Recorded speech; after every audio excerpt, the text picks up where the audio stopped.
সঙ্গত কারণেই সময়ের কারণে মার্চে গেল, তাহলে কি বিশৃঙ্খলা যে হবে বা এই 3 মাস, এটা দায়িত্ব কে নেবে? কার দায় হবে তখন? 3টা জোট একই দিনে ঢাকা শহরে ঘোষণা করেছে, সেই 3 জোটের রূপরেখা তারাই ভায়োলেট করেছে।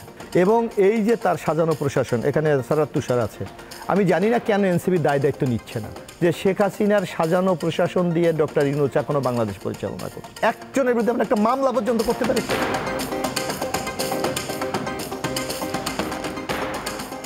বিএনপি বলেছে নির্বাচন তারা ডিসেম্বরে চায়। জামাত এতদিন বলেছে যে সংস্কার করে যত তাড়াতাড়ি সম্ভব, স্পেসিফিকবার বলেছে রোজার আগে চায়, তার মানে ফেব্রুয়ারির মাঝামাঝি সময়।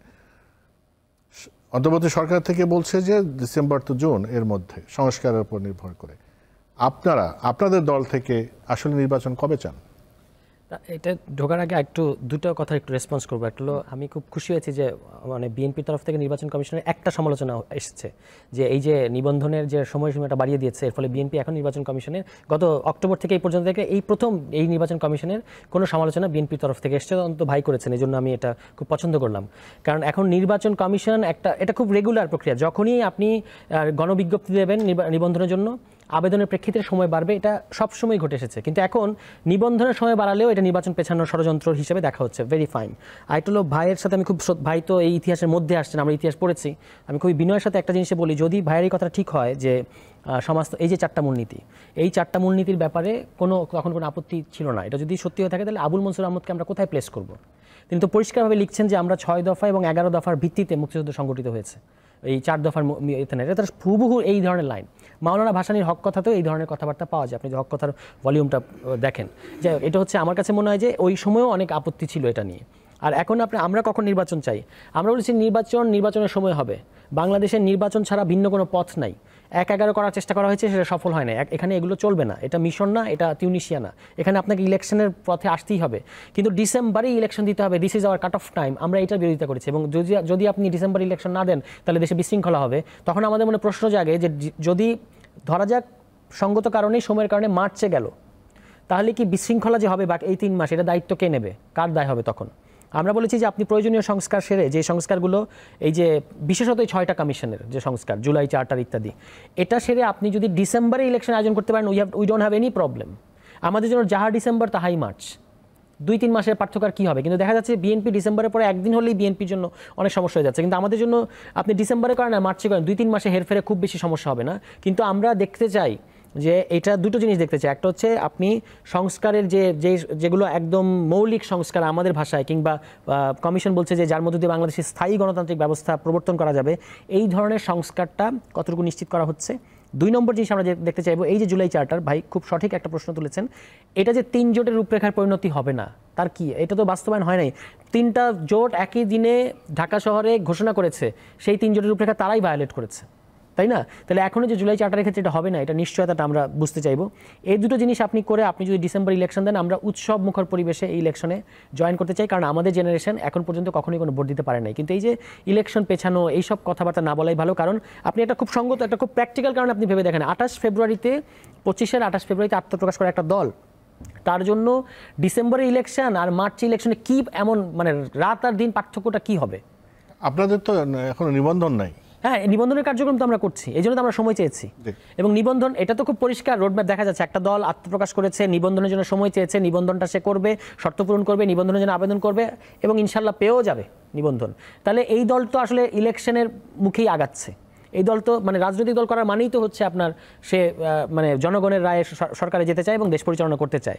কিন্তু এই আমরা মানে কোন রাষ্ট্রের আন্ডারে, মানে একটা স্বৈরতান্ত্রিক ব্যবস্থার অধীনে নাকি গণতান্ত্রিক ব্যবস্থার অধীনে নির্বাচন হবে, এটাই হচ্ছে বিবেচ্য প্রশ্ন। এবং এটার জন্য আপনার অনন্তকাল অপেক্ষা করার দরকার নাই।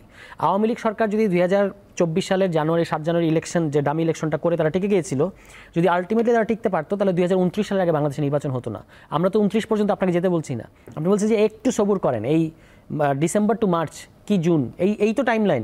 এবং ডক্টর ইউনূসের মতো একজন পুরো পৃথিবীতে গ্রহণযোগ্য একজন ব্যক্তি জাতিসংঘের মহাসচিবকে পাশে রেখে বলেছেন যে জুন ক্রস করার কোনো সুযোগ নাই। সেটা হলো, কিন্তু ধরুন নির্বাচনের বিষয়ে তো আপনাদের নেতাদের বক্তব্য যা শুনছি, যে প্রশাসন বিএনপির পক্ষে কাজ করছে, বিএনপির প্রশাসন হয়ে গিয়েছে, তাহলে নিরপেক্ষ নির্বাচন হবে কিভাবে? নিরপেক্ষ এই দুটো প্রশ্ন। একটা হলো এই জনপ্রশাসন এখন যেটা আছে, এই পুলিশ এবং এই নির্বাচন কমিশন, তার কি অতীতে সর্বশেষ কবে একটা সুষ্ঠু নির্বাচন দেওয়ার রেকর্ড আছে? নাই তো। এটা সেম জনপ্রশাসন, শুধুমাত্র ডক্টর ইউনূসের সরকার এসছে বলে এটা চেঞ্জ হয়ে গেছে তা না। পুলিশ আগের মতোই আছে, নির্বাচন কমিশনও, এটা ব্যক্তির আলাপ না যে সিইসিতে অমুক ভদ্রলোকটা আছে, এটা কমিশনের আলাপ। কোন আইনে কমিশন পরিচালিত হয়, কোন বিধান দ্বারা কমিশন পরিচালিত হয়, সেটার প্রশ্ন। এই জিনিসগুলো তো সংস্কার করতে হবে। এবং বাংলাদেশের সুষ্ঠু নির্বাচনের ক্ষেত্রে শুধু নির্বাচন কমিশন একমাত্র ফ্যাক্টর না, জনপ্রশাসন, বিশেষত এসপি, ওসি, ডিসি এবং ইউএনও, এই 4টা পদ খুবই খুবই ভাইটাল। তারপর হচ্ছে আপনার পুলিশের ভূমিকা, পুলিশ, এসপি, ওসির কথাটা আসে এটা, এবং যারা সরকার আছে তাদের ইন্টেনশনটা কি। বাংলাদেশে আপনি দেখবেন রফ কমিশনের অধীনে নির্বাচন করে বিএনপি ক্ষমতায় আসলো 91 সালে, একটা সুষ্ঠু নির্বাচন হলো। সেই একই রফ কমিশন বিএনপির অধীনে খুবই ন্যাক্কারজনক মাগুরা উপনির্বাচন উপহার দিয়েছে। কেন?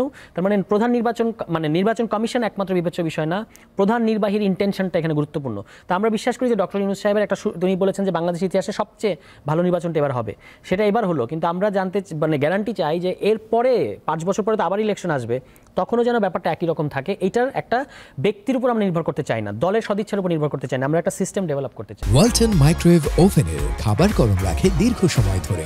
Walton microwave oven. ABM Mosharraf Hossain, আমরা শেষ করব।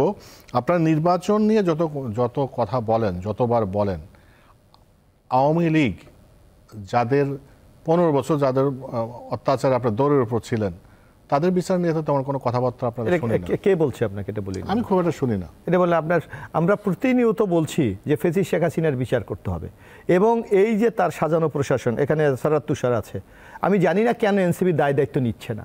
তাদের 2 জন প্রতিনিধি এখনো এই সরকারের মধ্যে আছে, এখনো 2 জন প্রতিনিধি আছে, এবং আমরা যতটুকু দেখি যে নানা ক্ষেত্রে তাদের একটা ব্যাপক প্রভাব ইউনূস সরকারের প্রতি আছে।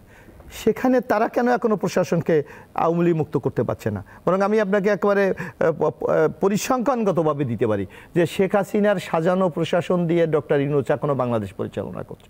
এর রহস্যটা কোথায়? এর রহস্যটা কোথায়? এখন আমরা কিন্তু এটা বুঝি না। ওনারা বলছে অবাধ সুস্থ নিরপেক্ষ নির্বাচন করার জন্য প্রশাসনকে সাজাতে হবে, চেঞ্জ করতে হবে। আমরা তো কোনো লক্ষণ এটাকে দেখি না।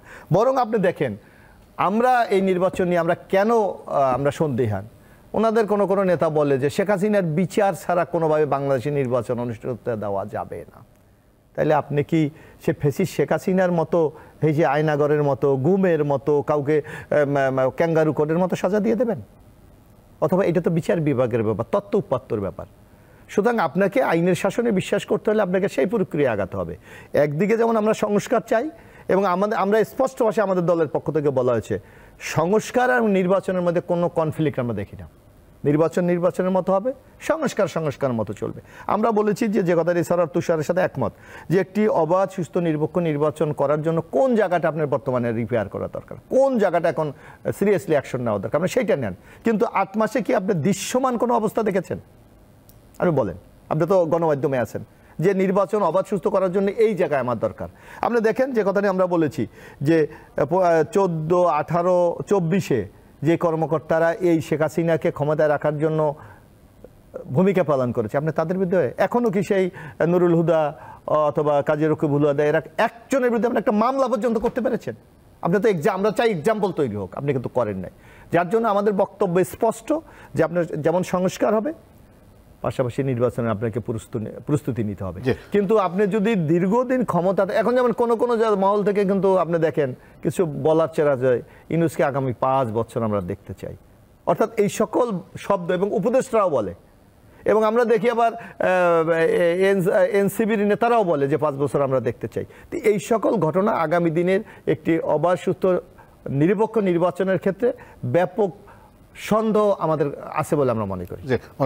শেষ করব আমি, আবু সাইদ খান, আপনি যদি একটু যোগ করেন। দুটো জিনিসই দরকার, তো নির্বাচনও দরকার, সংস্কারও দরকার।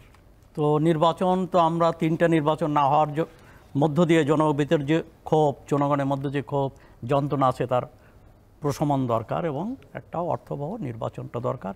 এবং সেই নির্বাচনকে সামনে রেখে 2টা জিনিস হতে পারে।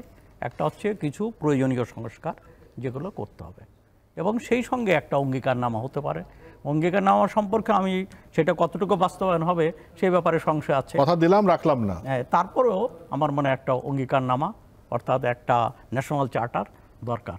এবং সেই জন্য প্রয়োজনীয় যেমন পুলিশ প্রশাসনকে ঢেলে সাজানো, নির্বাচন করার জন্য নির্বাচনী আইন যথেষ্ট শক্তিশালী, নির্বাচনী আইন আছে কিন্তু প্র্যাকটিসটা নেই। তো তারপরেও নির্বাচন আইনের যদি কোনো সংশোধনী দরকার হয় সেগুলো করা যেতে পারে।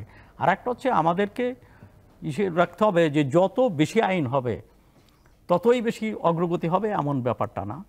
তো আইনটা দরকার, কিন্তু সেই সঙ্গে চর্চার মধ্য দিয়ে আইনের প্রয়োগটা হচ্ছে নিশ্চিত হওয়া দরকার। আর একটা হচ্ছে সংস্কার একটা চলমান প্রক্রিয়া, বিভিন্ন সময় চলার পথে সংস্কার হতে থাকবে। এবং রাষ্ট্র যেমন ধরেন যে সংশোধনীর ব্যাপারটা যদি বলি, ইন্ডিয়ার কনস্টিটিউশনে বোধহয় 100-র উপরে 106 বার হয়েছে, আমাদের কনস্টিটিউশনেও গত অনেকবারই হয়েছে। কিন্তু আমরা কতগুলো জিনিস নিয়ে যে বিতর্ক করি যে কনস্টিটিউশন বাতিল কিংবা এটার রিপাবলিক হয়েছে, এই রিপাবলিকের ঘোষণা থেকে সাংবিধানিক নাম পরিবর্তন হতে হবে, আমার কাছে এগুলো মনে হয় এগুলো সমস্যাকে আরও জটিল করে তুলবে। বরং মুক্তিযুদ্ধের মধ্য দিয়ে যে অর্জন হয়েছে সেই মুক্তিযুদ্ধের ধারাই 90-এর গণঅভ্যুত্থান হয়েছে এবং এই 24-এর অভ্যুত্থান হয়েছে। অতএব এটাকে সমুন্নত রাখতে হবে এবং মুক্তিযুদ্ধকে বাদ দিয়ে এই 90 এবং 24 সমুন্নত থাকবে।